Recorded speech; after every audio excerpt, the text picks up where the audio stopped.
In 1974, I found myself in Boulder, Colorado at an experimental nuclear conference. I was changing fields. Had been an organic chemist for a number of years and was trying to become a nuclear magnetic resonance spectroscopist. Anybody here a nuclear magnetic resonance spectroscopist? No. After a particularly grueling session one morning of that conference, where I was sitting in the middle row and unable to exit, and ran rather long, I exited gratefully and, like many others, headed towards the restrooms. And a fellow I had met there, a man named Bernie Gerstein, who's now an emeritus professor at Iowa State University in Ames, stepped up beside me at the whizzer, and while I was feeling this immense flood of relief, literally, Bernie said, "Let me tell you a story."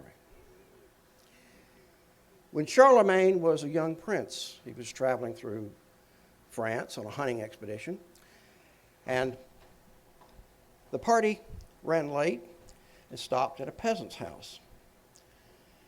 They stayed overnight. The next morning, as the party gathered themselves together and began to leave, the peasant said to the prince, "I'm a poor peasant. I have nothing to offer you but my hospitality. However, I do have 2 pieces of advice." And with that, these words changed my life. In 1994, I was in Argentina. I was an executive with a chemical company, and we were interested in purchasing a polypropylene plant. A polypropylene fiber spinning plant. We were wined and dined by the polypropylene manufacturers of Argentina, had been flown around the country, and we're at the western end of the side of Argentina, up near the Andes. In fact, we were at the base of the Andes. And after their particularly very gracious host had showed us around and wined and dined us, we had a very large lunch with a lot of wine. Argentine wines are excellent. We were then to travel about 200 miles or so across the Pampas back towards Buenos Aires. There were 5 of us in the automobile. It was driven by our man in South America, a man named Diego. And he pulls into a station to gas up the rental car, and he says, "Anyone need to make a pit stop?" "Yes, I do."